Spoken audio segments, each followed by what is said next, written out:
Magandang araw sa inyong lahat.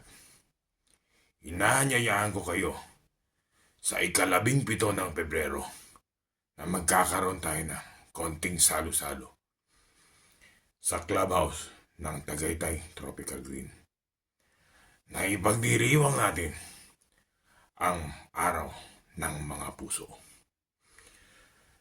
At ito rin ang simbolo ng pagkakaisa, pagtutulungan ng LaTTG pamilya upang marating natin ang matagal nating pangarap na masaya at matiwasay na pamumuhay dito sa minamahal natin Tagaytay Tropical Green Subdivision.